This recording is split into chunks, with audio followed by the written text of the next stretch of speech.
lá, né? Quem faz a oração para a gente? Eu faço, João. Tá bom, beleza. Pensei em você, Cida, eu ia falar. Que bom. Você tá com um semblante tão gostoso. Obrigada. Mestre Jesus, querido amigo, querido irmão maior, que nos tem amparado, nos iluminado em todas essas situações difíceis, nos preparou para passarmos por esta fase. E queremos ter força, confiando em você, que vamos conseguir.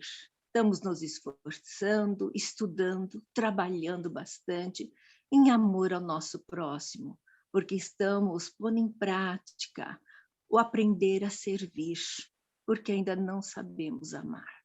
Mas servindo, um dia chegamos a você. O nosso muito obrigada por esta tarde, por esses amigos e irmãos maravilhosos, e vamos estudar para que amanhã a gente saiba falar com as pessoas com esse carinho, com esse amor que estamos conhecendo hoje. O meu muito obrigada.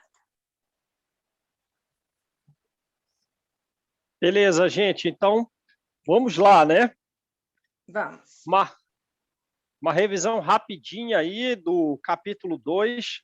O instrutor, ele tá da Mansão Paz, ele está conversando com 200 pessoas, né? A respeito do bom ânimo. Eles são pessoas ali, mais ou menos 2/3 do grupo, eles são completamente disformes, né? A fisionomia é uma deformidade muito significativa e eles estão bastante abatidos, certo? E o diálogo é sobre o bom ânimo, né? Porque, digamos assim, o céu deles é a reencarnação, é isso? A reencarnação é a porta de saída do inferno que eles mesmos, e portanto nós, criamos para nós mesmos, né? Certo? E que nós ficaremos por muito tempo vinculados a espíritos mais desequilibrados que nós, estando eles encarnados ou desencarnados. Mas que é bom, desde já, eles trabalharem para a recuperação de si mesmos e que possam, com alguma segurança, depois de subir alguns degraus da escada evolutiva, descer tranquilos e seguros para resgatar essas pessoas amadas. Não é isso? Sim. Aí ele fez um silêncio, tocou uma campainha, eles podiam conversar. Aí veio uma senhora que está lá triste. Então, lembra lá do prefácio inteiro. Valoriza a tua reencarnação. Por quê? Para que a gente não seja uma pessoa deformada dentro de uma mansão paz de difícil identificação. De que algum parente, às vezes, assim, próximo, nos olhe, mas quem é essa pessoa? Não conheço. Lembra? A deformidade deles é tão grave que eles são basicamente irreconhecíveis. Talvez uma pessoa que os ame muito possa reconhecê-los. Aí vem uma senhora e ela pergunta assim, quando é que eu vou reencarnar com meu filho? É isso? Sim. E a gente parou nesse diálogo aí. Porque na vida anterior ela desregrou o filho, e agora o filho ele está do lado de fora da Mansão Paz, completamente rebelde, extremamente agressivo, um tirano, mas o livro fala tiranete, né? Fazendo tudo de errado, vivendo naquela região ali, que, digamos assim, o que marcou muito do capítulo 1 é que é uma região, digamos assim, de selvageria. É uma região em que a psicologia humana, para sobreviver, tem que estar próximo de um grau significativo de animalidade, né? Lembram disso? Sim. Então a gente parou aí. Então vamos lá. Agora ele vai falar então o que ela fez em vida para eles estarem naquela situação. Ela dentro da mansão e o filho fora. Ora, se ela está dentro da mansão, ela também já esteve fora. Certo? Sim, certo. Tanto é que ela está ali recebendo uma informação 2 vezes por semana, um diálogo sobre o bom ânimo. Então, vamos lá. Nossa amiga, que amoleceu a fibra da responsabilidade moral, no excesso de reconforto, voltará à reencarnação em círculo paupérrimo. Olha, então já está falando do passado e do futuro dela, certo? Uhum. Do Certo. passado e do futuro. Qual foi o problema dela? Relaxou as fibras da responsabilidade por causa da riqueza que possuía. Né? Solução futura: reencarnação na pobreza. Reencarnação na pobreza. Recebendo aí, quando novamente mulher jovem, então desprotegida. O que ele quer falar com desprotegida? Jovem e desprotegida. Não vai ter marido. Sozinha? Sozinha, né? Solteira. E ainda jovem, vai receber nessa época, é o planejamento melhor para ela. É o ideal para ela. Desprotegida, pobre e, quando jovem, vai ser mãe. O filho que ela própria complicou. Então, ela tem um percentual de culpa na situação do filho. E agora, portanto, ela é convidada no futuro a descomplicar. Ora, esse princípio vale só para o livro? Não.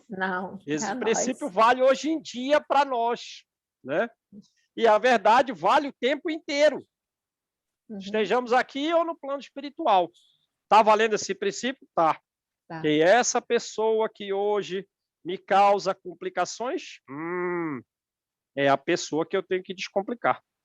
Bom, receberá o filho que ela própria complicou nas antigas fantasias de mulher fútil e rica. Ser-lhe-á, na carência de recursos econômicos, ela, para ele, a inspiradora do heroísmo, a inspiradora da coragem, regenerando-lhe a visão da vida. Então, aí, ó, ela contribuiu para que ele tenha uma visão da vida distorcida, em que ele orgulhosamente se acha o centro do mundo. Vai ter que regenerar a forma pela qual ele vê o mundo, porque esse foi o maior contributo, digamos, negativo que na vida anterior ela deu a ele, né? E purificando-lhe as energias na forja do quê? Da dificuldade. E na forja do quê? Do sofrimento. Beleza? Então ele vai ter que purificar as energias. Que energias? A mental, principalmente. Está muito pesada. E também a física. Sabe lá quais são as debilidades fisiológicas, anátomo-fisiológicas que ele terá. Tudo consequência de uma energia mental não purificada. Mas a dificuldade vai purificar. O sofrimento vai purificar. Então vejam aí a razão das doenças, das dificuldades nossas. Purificar a nossa mente, antes de tudo. Bom, e vencerão no difícil tentame, sozinha, jovem, mãe, imensas dificuldades, sofrimentos para purificar o pensamento, vão vencer? Indagou meu companheiro de novo, evidentemente intrigado, né? Porque lá atrás ele perguntou a mesma coisa, e vão realizar o propósito e tal? Porque lá atrás falou, não, ele é meio bruto, está meio rebelde, então vai ter que desfazer a coisa. Então, fez a mesma pergunta. A vitória é a felicidade que todos lhes desejamos. Né? Então ele falou assim, com certeza vencerão? Não. Depende deles. Né? Mas esse desejo desses espíritos, digamos assim, que cuidam do inferno, vamos colocar de uma forma simples, para ficar fácil, gera trabalho para esses cuidadores das regiões infernais? Sim. quando ela estiver reencarnada junto com o filho problemático? Gera trabalho para eles? Sim. Sim. Ou é assim? Vai, minha filha, já te dei as instruções, você sabe o que é para fazer, ó. Vai, tchau. É assim que Não. funciona? Não, Não. não é assim que funciona. Eles vão, por esse desejo, ficar cuidando dessa reencarnação.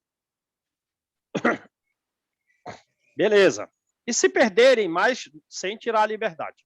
E se perderem na batalha projetada, viu? Gostei desse termo. Foi uma batalha projetada. Um planejamento de dificuldade e sofrimento calculado para a vitória da mente humana, para a sublimação, purificação das energias. João, E se perderem? Pois não. teve uma vez que nós fomos doar cobertores. E sabe, nesses assentamentos que tem aquelas casinhas cobertas de lona, né? Sim. E tinha um senhor numa daquelas casinhas lá, daqueles coberto de aquela lona preta, né, que utiliza muito nesses assentamentos. Quando nós chegamos, e estava comigo o cobertor na minha mão, nós tínhamos ganho novinho, estava no plástico. Eu ofereci ao senhor, sabe? Olha, o senhor deseja um cobertor e tal. Ele falou para mim, eu não preciso de esmola de ninguém, não. Não quero isso, não. Você olha assim, o homem com frio, sabe? Numa situação paupérrima, foi a resposta que ele me deu. Eu não preciso de esmola de vocês, não. Falei, tudo bem, se eu resolver, nós ainda estamos por aqui, ó. O senhor me avisa, eu trago para o senhor. Quer dizer que, às vezes, isso aí não significa que vai dar certo, né? Porque, provavelmente, esse senhor vem de uma condição mais ou menos desse jeito e permaneceu no endurecimento, né? No orgulho.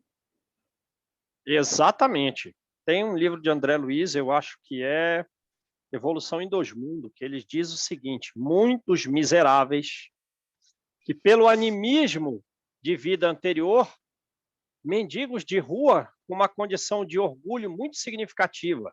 De onde trazem esse orgulho? De vidas anteriores, né?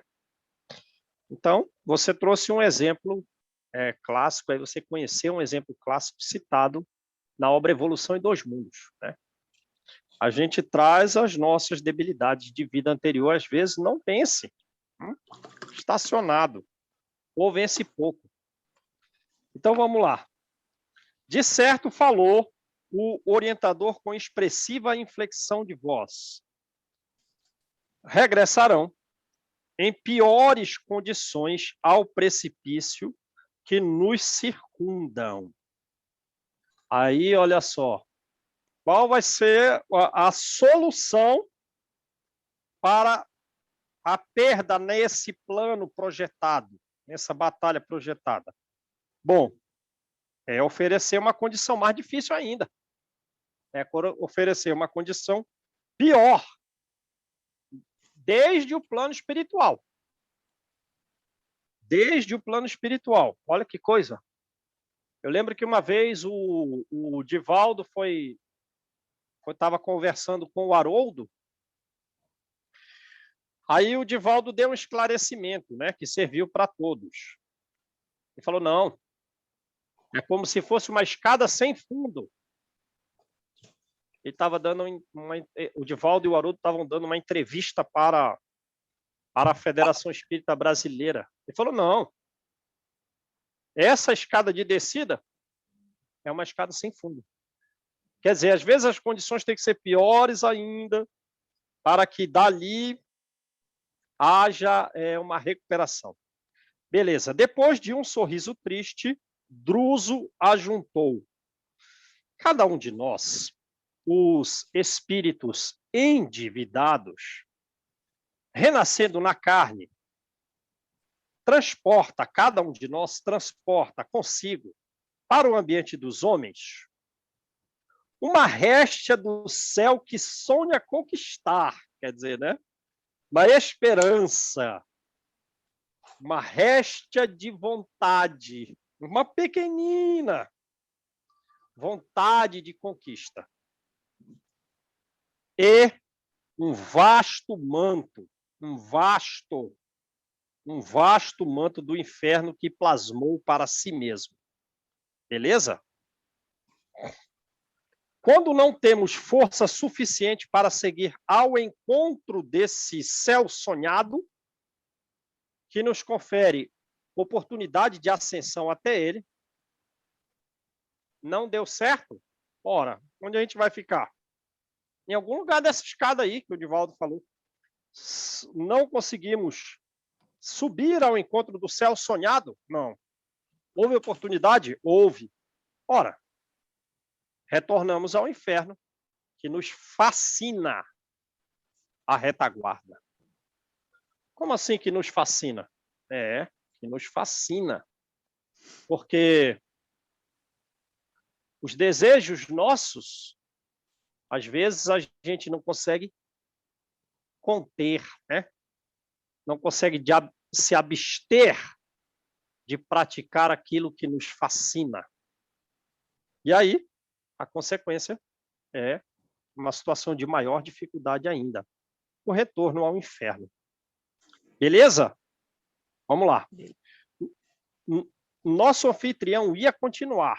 No entanto, um velhinho cambaleante veio até nós e disse-lhe, humildemente, disse-lhe ao instrutor, né, ao anfitrião: Ah, meu instrutor, estou cansado de trabalhar nos tropeços daqui. Há 20 anos, carrego doentes loucos, carrego doentes revoltados para este asilo. Há 20 anos. Quando terei meu corpo na terra para descansar no esquecimento da carne? Então, ele está sonhando o ideal dele, é onde nós estamos. Descansando, porque eu quero... né? Exato. Vê o tanto que a gente tem que trabalhar, porque ele lá está 20 anos carregando loucos e revoltados. Ele tem problemas psicológicos significativos, né? Ele está cansado, ele é meio cambaleante, né? Ele não tem uma energia viva, mas é o trabalho que vai dar essa energia para ele. Beleza, mas eu quero esquecer o que eu fiz e esquecer esta região aqui que eu vivo, esquecer o que eu vejo aqui. Ora, porque ele vai carregar louco e revoltado que estão do lado de fora para o lado de dentro, certo? Mas não são todos os revoltados, porque lembra do capítulo 1? Aqueles que são tigrinos, quer dizer, com imensa rebeldia, imensa revolta, não entram. Mas já algo saindo da revolta, ainda que, porque o que marca muito essa região, gente, o que marca muito esse livro, o que marca muito do ensino que a gente tem que coletar para nós, é a gravidade do estado psicológico dessas pessoas. É coisa... É inconsciente total, é incompreensão. Alguns ou estão completamente desmemoriados ou são extremamente agressivos como animais. Deu para entender isso? O estado psicológico aqui não permite diálogo, não permite nada, não permite ser atendido. É loucura completa. É um ranger de dentes imensos, né? Deu para entender bem? Uhum. Então, ele quer estar aqui no esquecimento. Druso afagou-lhe a cabeça e respondeu comovido: Não desfaleça, meu filho. Não desanimes. Console-se. Também nós. Faz muitos anos, mais que você. Ele está há 50 anos, lembra também do capítulo 1? Aham. Estamos presos. Alguém como Druso, alguém que é muito culto, alguém que é muito amoroso, alguém que conversa com essas pessoas como se fossem realmente suas irmãs ali, né? Não fala assim como quem está dando uma palestra, e dialogando com imenso amor. Ele capta o pensamento de André Luiz, e a gente lembra do livro Nos Domínios da Mediunidade, que quando isso acontece, é o superior que capta o pensamento do inferior, nunca ao contrário. Então, ele está sempre captando aqui o pensamento de André Luiz, de Hilário, mas ele está nessa região 50 anos consecutivos, e como ele mesmo diz, eu estou preso a esta casa. Então, vê alguém que porque na justiça divina é medida a responsabilidade, antes de tudo, lá do prefácio. Ora, o que ele fez? O livro ainda não revelou, mas ele era alguém de alta capacidade e cometeu algum equívoco ou deixou de fazer o que deveria. Por isso que ele está preso a esta casa, por injunções do nosso dever, né? O dever, e o dever visa a retificação dos erros. Sirvamos com alegria. O dia de nossa mudança será determinado pelo Senhor. Calou-se o ancião de olhos tristes. Logo após, o orientador fez vibrar pequena campainha e a assembleia se colocou à vontade para livre conversação. Então, eu adiantei aí uma parte do capítulo, né? Ainda não tinha dado isso. É que eu leio várias vezes aí, né? Enrola os Você deu parágrafos. spoiler, né? É. Aí, beleza. Um moço de expressão simpática, veja, então esse está melhor, né? Está melhor. Um moço. Quantos anos? A partir de que idade? A partir de que idade um jovem pode ser lançado numa região infernal dessa? Porque pelo livro Entre a Terra e o Céu, crianças não vão para o umbral, né? Não. Mas esse é o moço. Simpático, abeirou-se de nós, e depois de saudar-nos afetuosamente, então foi cortês com todos ali, né? Ó, bem trato, diferente do senhor cambaleante anterior, que nem cumprimentou André Luiz. Observou inquieto, instrutor amigo, ouvindo-lhe a palavra educativa e ardente, fico a cismar nos enigmas da memória. Então, ele é mais reflexivo, esse jovem. Ele está querendo entender as coisas ali, né? Mais reflexivo, quer saber a respeito da memória. O outro não, quer descansar. E a outra senhora quer recuperar logo com o filho, né? Os problemas causados. Por que este ouvido, por que este esquecimento para cada morte física? Se tive existências outras, e teve, antes dessa última, cujos erros agora procuro reparar, por que razão não me lembro delas, das vidas anteriores à última? Primeira pergunta. Vê? Mais filosófico ele, né?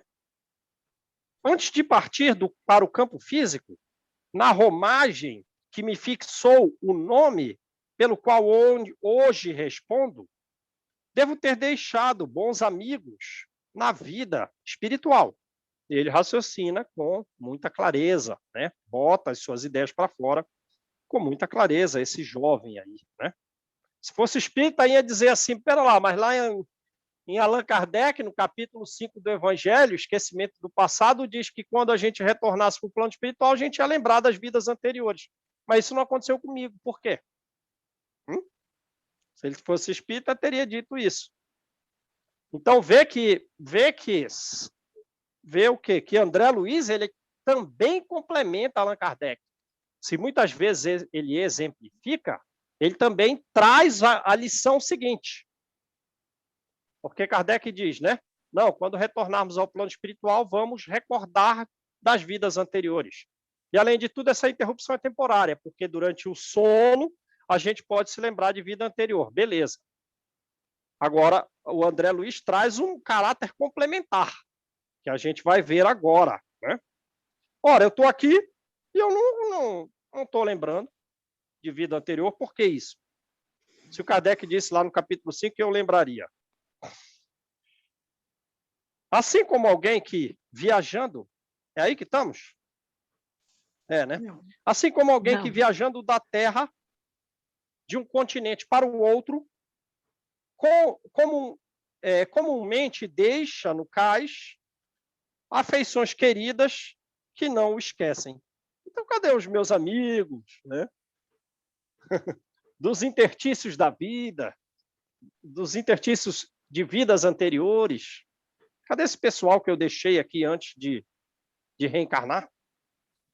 Como justificar a amnésia que me não permite, ainda põe o pronome, né, diferente do que consta na gramática.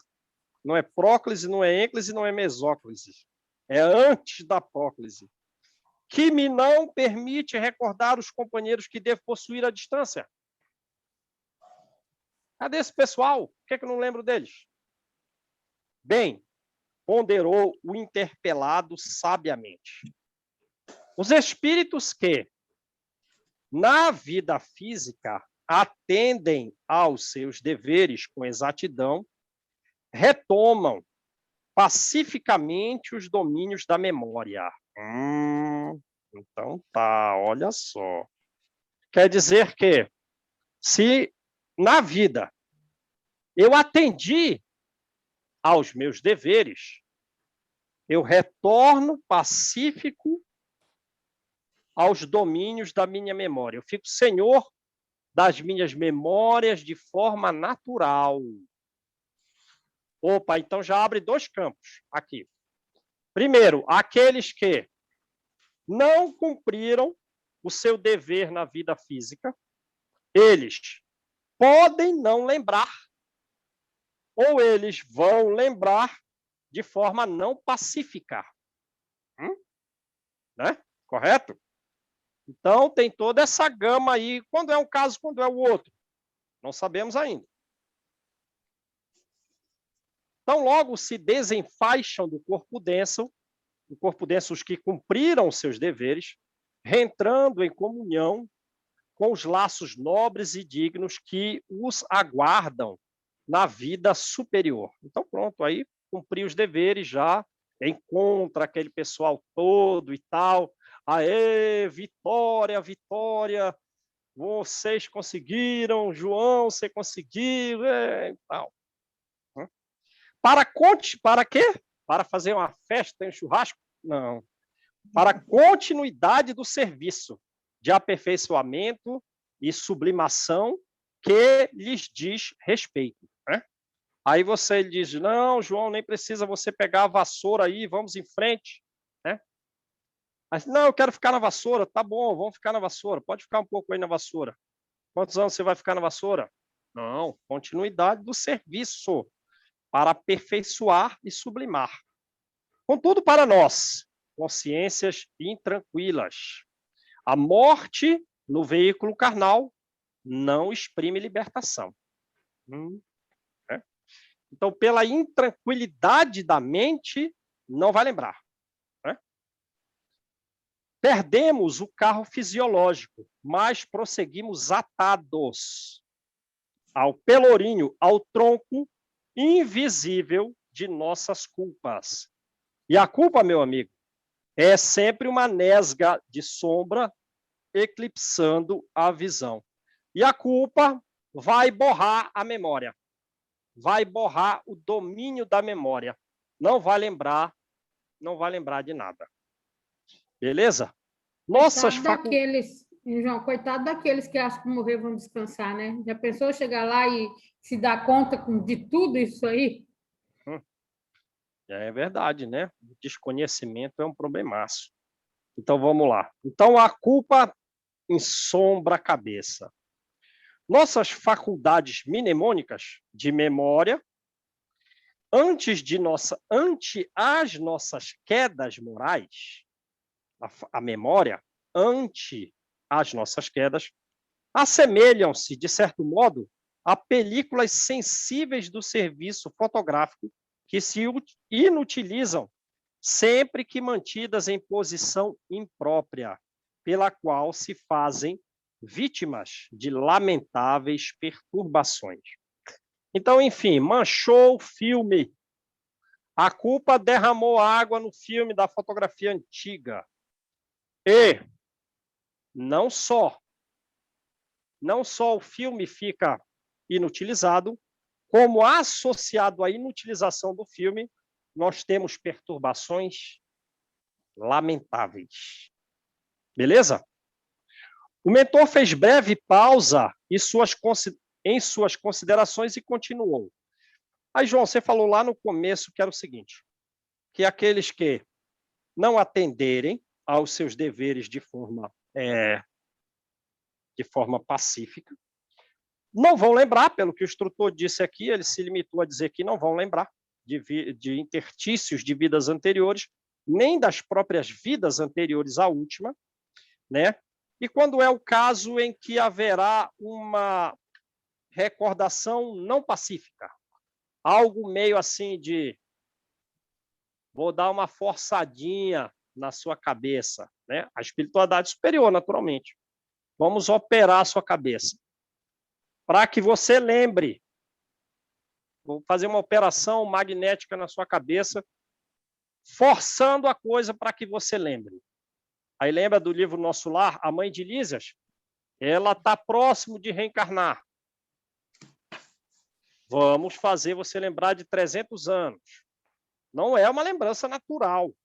Foi uma operação feita, né? Percebe a coisa? Então, eles dão uma equilibrada na coisa aí, sempre visando o nosso bem. Então, vamos lá. O mentor fez breve pausa em suas considerações e continuou. Imaginemos a mente como um lago. Se as águas se acham pacificadas, se as águas se acham límpidas, a luz do céu, do firmamento, pode retratar-se nele, no lago, com toda a segurança. Aí é aquela fotografia tão bela, tão bonita, que se você olha, você não sabe qual é o céu e qual é o lago, né? Porque o lago está uma imagem muito clara, idêntica ao próprio céu. Beleza. Mas se as águas vivem revoltas, as imagens se perdem ao quebro das ondas móveis, né? Principalmente, piora, então tem uma questão gradativa, não é só a onda, né? As ondas móveis ali, né? Mas principalmente quando o lodo acumulado no fundo aparece à superfície. Ora, quer dizer, os erros que nós praticamos em vida sobem à memória e aquilo nos tortura, aquele erro nos tortura. É um arquivo que vem como lodo do fundo e nos tortura a superfície do lago. Aí nós estamos meio incapacitados para lembrar das vidas anteriores, dos interstícios das vidas anteriores, e até próprio para trabalhar com mais afinco, de forma continuada, minuto a minuto, no caminho que a gente deve seguir, né? Porque aí eu paro um momento aqui e fico 15 minutos trazendo imagens ruins, mas que eu desejei, que me fascinou, eu fico lembrando. Isso impede o trabalho. E isso impede a memória também, né? De vidas anteriores. Porque pensa um espírito com uma mente super limpa. Ele é aqui, ó, o tempo inteiro trabalhando segundo a segundo no bem, não surge uma ideia ruim na cabeça dele, não vem uma lembrança de algum desejo impróprio. Deu para entender o que é o ideal na mente humana? sempre, constantemente, dia a dia, minuto a minuto, segundo a segundo, mente limpa, mente limpa. O serviço organizado, sempre trabalhando harmonicamente aqui, ó, fazendo várias coisas, sem pressa também, né? De forma harmoniosa, mas sem parar. Bum, bum, bum. Porque ele não tira de dentro dele lodo. E, às vezes, lodo desejado. O consulente escutava-o visivelmente surpreendido. Né? Não, eu pulei o outro ali, né? A rigor, somos aqui, nas zonas inferiores, seres humanos muito distantes da renovação espiritual, apesar de desencarnados. Muito distantes. O consulente escutava-o visivelmente surpreendido, se surpreendeu, e dispunha-se a formular formular interrogações novas ante a pausa que se fizera. Mas Druso, antecipando-lhe a palavra, acentuou em tom amigo. Então você vê que o Druso, como basicamente todos os instrutores de André Luiz até o momento, em todas as obras, eles não têm muito tempo. Né? Eles quase nunca, eu não posso dizer nunca, porque em alguns momentos eles querem ouvir as perguntas feitas, principalmente quando envolve terceiros que não estão captando o pensamento uns dos outros, mas, em regra, eles quase não têm tempo para conversar. E a conversa tem que ser sobre o serviço. E se você vai perguntar para encurtar o tempo, ele vai te cortar e ele vai te dar a resposta para aquele pensamento que você já fez. Né? Ora, aí é uma comunicação que já aconteceu, então ele não precisa esperar você verbalizar. Ele só vai fazer isso se tiverem outros ouvintes, para que sejam úteis aos outros, entendeu? Mas ele já recebeu a pergunta. E ele não tem muito tempo, tem que trabalhar demais. Então ele falou, não esperou a interrogação, ele já tinha captado. É o comum da região. Então você não vai dizer, chegar lá e vai dizer assim, né? Poxa, mas esse instrutor não espera nem a gente falar. Não tem necessidade de falar. Não tem, já falou, pensou, falou. E ele tem que trabalhar demais. Observe a realidade em si mesmo. Então não teve pergunta. Vê? Não teve pergunta, mas ele já tem resposta. Não teve pergunta verbal, teve mental. A despeito dos estudos que presentemente se confia, e apesar das sublimes esperanças que lhe ocupam agora o coração, então vê, esse jovem é inteligente, ele deve realizar alguma atividade, mas ele estuda demais, ele estuda muito, né? Diferente do velhinho lá atrás, que só trabalha numa função mais simples, né? Ele tem, esse jovem, né? Apesar, né, dos estudos que você se confia e dessas esperanças que você tem, que não são como a dos outros anteriores. Até da mulher é mais digna, relativa à reencarnação, para proteger o filho, mas o senhor está querendo descansar. Quero reencarnar para descansar. Ele não, tem uma sublime esperança. Então, você vê que esse jovem, ele está num nível de capacidade melhor, mas ele não executou essa capacidade. Tanto é que ele está nessa região. Mas já consegue sublimar esperanças mais elevadas ainda.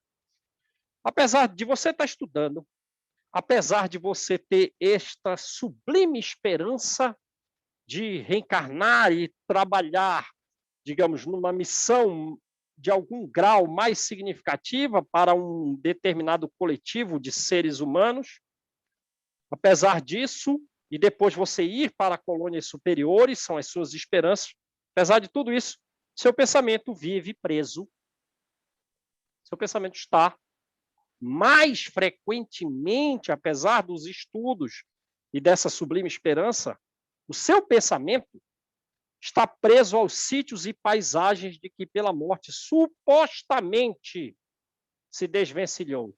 Quer dizer, a morte não te desvencilhou desses locais, os sítios e dessas paisagens nas quais você errou. A morte supostamente te desvencilhou, mas você, em pensamento, está sempre nesses lugares. Foi onde você errou.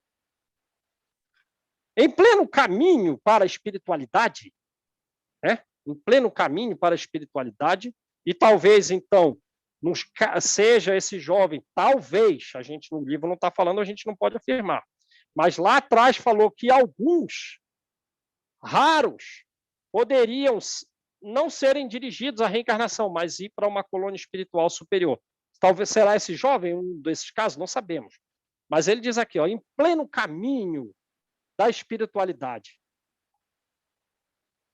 você se identifica com escuras lembranças que permanecem ao longe no tempo. Permanecem ao longe, no lar, na família. Os compromissos imperfeitamente solucionados. Quer dizer, percebe bem a coisa? Ah, você está dando aula para as crianças? Sim. Então, para começar, o que foi que nós fizemos para essas crianças em vidas anteriores? Coisa boa não foi. Aí, pensa bem. Está solucionando bem essas questões? Parece que sim. Mas e no lar? No lar você está solucionando bem os compromissos? Não. Estou indo bem na prova de matemática, mas estou indo mal na prova de geografia. A prova de inglês, pelo amor de Deus, essa aí eu estou tirando 0. Estou tirando meio. Percebe? Então, alguns compromissos não foram solucionados perfeitamente. E tudo isso é peso. E tudo isso nos prende a essa pessoa, aquela outra. Está indo bem nisso aqui, mas nisso aqui você está meio mal, hein? Nisso aqui você está mal. E tudo isso é peso. Lastro é peso. Inclinando a sua mente para o mundo físico, onde os nossos débitos reclamam sacrifício e pagamento. Não é? Beleza? Ainda que ele vá para uma colônia superior a essa que ele está agora, de qualquer forma, ele vai ter que reencarnar uma hora para, né, saldar os débitos. De forma fácil? Não, com sacrifício. É verdade, suspirou o rapaz compungidamente, né, um tanto aflito. O instrutor prosseguiu. Sob a hipnose, olha, então ele vai falar aí do final. Sob a hipnose provocada, nossa memória pode regredir e recuperar-se por momentos. Quer dizer, alguns superiores analisam o caso e dizem, eu acho que é bom fazer o João lembrar alguns erros de vidas anteriores e tal. Né? Então, ele provoca uma hipnose e traz a memória, mas isso aí foi forçado. Né? Como do livro Entre a Terra e o Céu, lembram? O caso da Antonina, com aquele que era o homem com quem ela se relacionava na vida anterior, mas que ela traiu e tal, e que depois ele foi o seu avô. Lembram? Ele ficou desencarnado, na posição ali de avô. Aí no plano espiritual, para melhorar a situação dos dois, regride a memória ao tempo do atrito. E eles ali entram na recordação do atrito, dialogam sobre o atrito, e isso dá algum alívio para eles. Mas foi hipnose provocada. Recordação de vida anterior forçada. Né? Então, vamos lá. Isso, porém, é fenômeno de compulsão, isso é fenômeno de força. Isso foi de fora para dentro, foi forçado. E em tudo convém satisfazer a sabedoria da natureza. Libertemos o espelho da mente que jaz sob a lama do arrependimento e do remorso. Não é? Olha quem falou. Olha o verbo que ele usa. Que jaz. Ele falou, está um pouco manchadinho. Não, que jaz sob a lama do arrependimento e a lama do remorso. Sob a lama da penitência e da culpa. E esse espelho, se nós o libertarmos através dos bons trabalhos, né, divino refletirá o sol com todo o esplendor de sua pureza. Druso ia continuar, mas a chegada de um colaborador impediu-nos a conclusão do assunto. Estão vendo? Não tem muito tempo para a conversa, não, né? Muito trabalho a ser executado. Se ele não já responde, aí ia ficar, André Luiz e a gente ia ficar sem esse ensino, porque chegou um colaborador e ele não pôde continuar falando sobre o assunto, mas ficou bem esclarecido, né? Beleza, capítulo 3. Então, o que vimos desse capítulo 2? 200 pessoas deformadas, de difícil reconhecimento, tendo lições de bom ânimo para reencarnar, porque a reencarnação é a porta de saída do inferno que elas criaram para elas mesmas. Aí vem essa senhora, fala que quer reencarnar com o filho. Aí vem um senhor que está há 20 anos trabalhando, que ele quer folgar um pouco aqui onde a gente está. E tem um jovem filosófico estudioso, né? Lembrando que nós, no plano espiritual, podemos não recordar vidas anteriores. Isso, e, portanto, de ter contato com essas pessoas mais evoluídas que nós. Isso vai depender do que nós fizermos aqui na Terra. Porque podemos chegar lá como ele, ou seja, sem a lembrança de outras vidas pregressas. Beleza? Beleza. Então, vamos lá. Capítulo 3, a intervenção na memória. Ora, então ele vai fazer mais ou menos isso que está aqui, que ele falou, certo? Vai ser uma hipnose provocada. Vai. Não é uma coisa natural, como ele falou. Vai intervir na cabeça de alguém. Sempre para o melhor. Ora, mas se ele faz isso para o melhor, existem aqueles que fazem para o pior, certo? Como tem no livro Nos Domínios da Mediunidade. Lembra o caso daquela mulher que no século X, ela pediu ao seu namorado, ao seu noivo, ao seu esposo, não fala o livro, que matasse os pais dele, que ele, o namorado, o noivo, matasse os seus pais, os pais dele, a pedido dela. E ele fez. Ele enforcou os pais. Lembram? Aí depois ela o deixou até. Passou 1000 anos. Passou 1000 anos. E de um grupo de espíritos que a obsedia, esse é, digamos assim, o que deseja matá-la. Ele deseja enforcá-la. Então, numa casa espírita, ela cai no chão, começa a ter movimentos como se fosse uma cobra no chão se debatendo, uma loba, ainda que sob os cuidados dos sentinelas da casa espírita. E ainda recebendo o auxílio de homens desencarnados muito elevados, conseguem separar aquela luta, mas ele fica a estreita distância, o obsessor. E ela está sob o domínio dele, ainda com a influência boa, a espiritual positiva. E os superiores estão pensando assim, vamos separar? Não. Não, porque essa separação é o trigo e o joio entranhado até a raiz, se separar vai dar problema. Esse caso precisa ser estudado, porque toda obsessão tem natureza recíproca. E ele diz assim, esse é um vampiro hipnotizador. E por ela ter praticado esse erro junto com ele intervém na memória dela.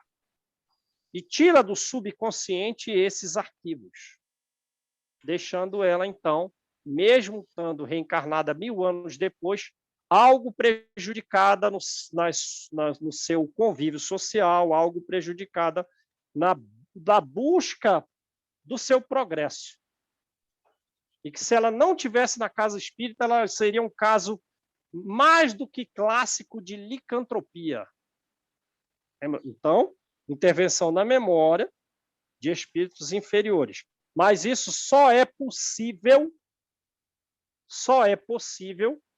quando a própria pessoa que está sofrendo a intervenção na memória, pelos inferiores, quando ela própria, digamos assim, participou de erros graves, junto com esses espíritos. Foi cúmplice em atitudes que beiram a animalidade. Então, bora lá. Aqui não, a intervenção na memória é boa, mas também deve ter tido a ruim, né? O novo companheiro que o dirigente da casa nos apresentou como assistente Barreto, então foi o Barreto que chegou, né? Chegou o Barreto, né? E impediu a conclusão do assunto, exibindo recôndita, íntima aflição, assombrear-lhe os olhos. Então, o Barreto está preocupado.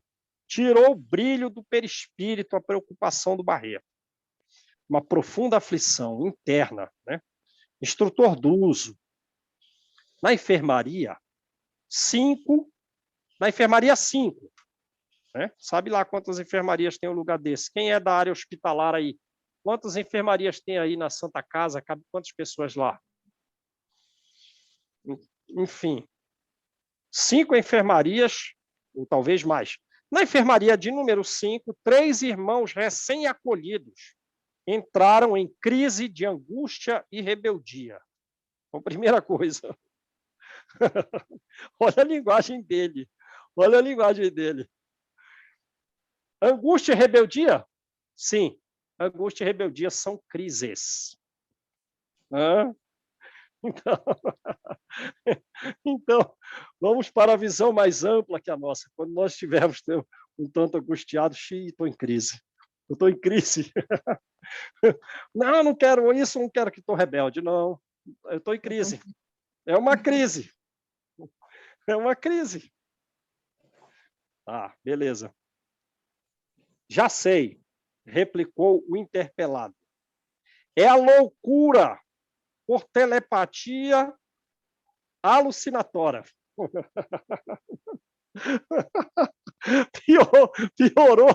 Piorou a interpretação, né? Puxa, eu estou com uma crise de angústia. O que é isso que eu estou tendo? Ah, meu amigo. Aí você diz para você mesmo, né? É só uma telepatia alucinatória. Né? Eu estou um tanto revoltado agora. De onde está surgindo essa revolta? É a telepatia alucinatória. Né? Entenderam bem a coisa aí? A gente tem que trazer o estudo para o nosso engrandecimento. Né? E, às vezes, a gente tem que reconhecer, num raciocínio mais amplo que o nosso, que é o do livro, as nossas dificuldades. Ainda não se encontram suficientemente fortes para resistir ao impacto das forças perversas. Tá aí, pronto, piorou. Eu estou angustiado, o que é isso? São forças perversas de telepatia alucinatória. Estou um pouco rebelde, não quero saber. Hã? Vou falar assim, eu estou ficando louca, me acorde, porque tudo isso aí eu nem lembrar dá. A gente só pensa assim, estou ficando louca, isso sim. Então, agora a gente já está mais claro aí com as informações do Barreto, né? Ó, e do Druso, né? Por que eu estou rebelde? Telepatia alucinatória de forças perversas. Que eles são desfechadas e, portanto, a nós, à distância, pelos companheiros infelizes. Então, não precisa estar um espírito infeliz, perverso, já que são forças perversas, com alguma perversidade. Não está do meu lado, está distante. Onde está? Está lá do lado de fora da Mansão Paz, numa região infernal que não chega nem à luz solar. E de lá, à distância, ele emite uma energia telepática, né, de distância a distância, que me alucina. Eu estou encarnado, mas fico alucinado. Não está do meu lado esse espírito inferior. Está onde ele? Região infernal. Mas de lá, ele faz uma telepatia comigo. Bum! E eu fico alucinado. E um tanto fora de mim, eu estou angustiado ou estou rebelde. Beleza. O que fazer? O que fazer? Retire os enfermos normais e aplique na enfermaria inteirinha raios de choque. Pum! Então, sabe lá quantos enfermeiros cabem na enfermaria? 5. Mas os que estão bons, retira. E na enfermaria inteira, pá, choque. Não dispomos de outro recurso, é o único recurso, o eletrochoque. O eletrochoque depois da morte. Né? Deve ser algo diferente, voltagem diferente e tal, mas é a única solução para diminuir a rebeldia e a angústia de 3 pacientes. Despedia-se o mensageiro reteando conosco. Nem conversou. O problema é sério. Nem cumprimentou. Né? Foi embora. Que se apresentava. Né? E outro funcionário já se apresentava. E outro chegou. Notificando o instrutor. A tela de aviso que não funcionava em consequência da tormenta de agora em declínio, né? Lembra? O furacão. O furacão demorou quanto tempo? Não sei, parece que algumas horas, né?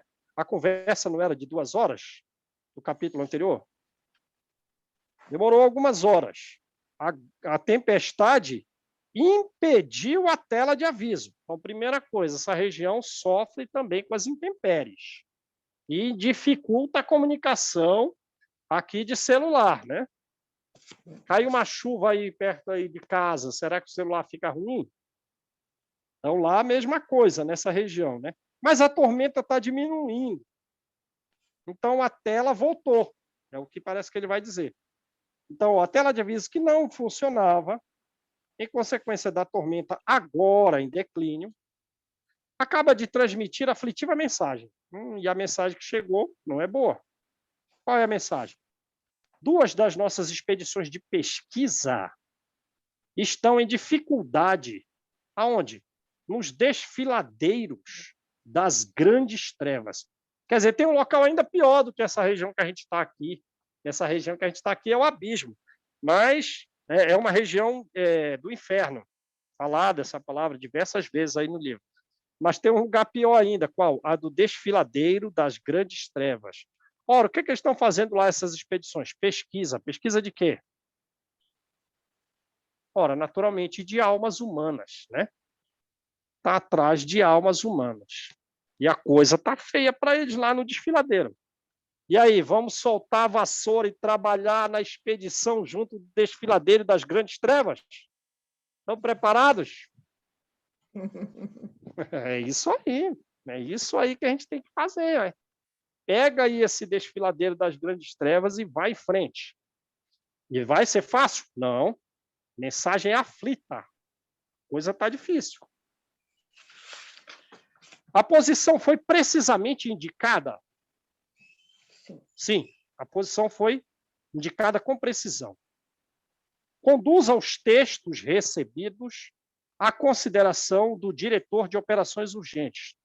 Então, tem lá um Rambo, né? Tem lá alguém que, quando a coisa fica feia, no desfiladeiro das grandes trevas ou qualquer outro local lá fora, o cara é o cara. Chama o cara que ele vai resolver com a equipe dele. O auxílio deve ser enviado o mais breve possível. Então, diretor de operações urgentes. Enfeiou a coisa. Chama o diretor de operações urgentes. Chama o João. Acho que vão retirar o João lá do desfiladeiro. De inesperado. Aí chegou o terceiro, olha só. De inesperado, outro colaborador veio até nós e pediu: instrutor, Rogo-lhe providências na solução do caso de Jonas. Do caso Jonas.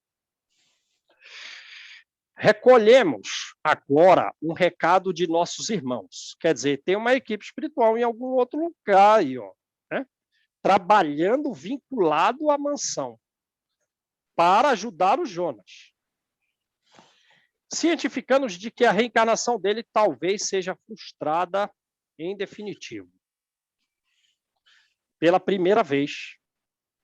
Então, tem o Jonas está no processo reencarnatório. Talvez esteja lá no caso do Segismundo, né? E alguns espíritos com vínculo à Mansão Paz, trabalhadores na Terra da reencarnação de espíritos oriundos da Mansão Paz, estão mandando recado para a mansão dizendo que a coisa está feia, não vai reencarnar. Pela primeira vez, notei que o dirigente da mansão mostrou intensa preocupação no olhar. Tá, quer dizer o seguinte, então, né? Quer dizer o seguinte, está tendo uma tormenta infinita lá fora, é o jeito, não tem o que fazer com esse pessoal lá de fora. Chega alguém, né, e diz assim, como é que é? Olha, lá na enfermaria tem 3 caras dando problemaço, choque na moçada. Olha, as 2 expedições nossas de trabalhadores nos grandes desfiladeiros das trevas estão numa dificuldade imensa. Manda o diretor de operações urgentes. O Jonas está com dificuldade para reencarnar. Esse foi o problema que ele se preocupou. Essa é a meta desse pessoal. Qual? Está onde nós estamos. Está onde nós estamos. Patenteando enorme surpresa, indagou do emissário. Então, o Druso, pela primeira vez, ele ficou intensamente preocupado a ponto de demonstrar uma surpresa. Para aquilo, o resto, tudo estava espantado. André Luiz totalmente espantado. E ele de boa. Mas quando falou da reencarnação com possibilidade de ser frustrada, e ele se alterou. Em que consiste o obstáculo? Cecina, a sua futura mãezinha, sentindo-lhe os fluidos grosseiros, nega-se a recebê-lo. Então, ela, mãe, não quer, não. Esse espírito, como meu filho, não quero, não. Estamos presenciando a 4ª tentativa de aborto no 3º mês de gestação. Então, não falou se no primeiro mês houve tentativa, talvez não, no segundo, talvez não, mas nesse 3º mês já houve 4. Essa é a 4ª. E vimos fazendo o que é possível por mantê-la na dignidade maternal. Mas eu estou aqui, né? A equipe espiritual, tentando fazê-la não causar o aborto. Druso esboçou no semblante um sinal de serena firmeza e acentuou. Essa é o que a gente não tem, né? O que a gente tem? A firmeza, mas ela não é serena. Deu um problema, vamos solucionar como? Ah, meu amigo, com toda aquela emoção. Somos homens e mulheres, mas vem aquela energia masculina. Né?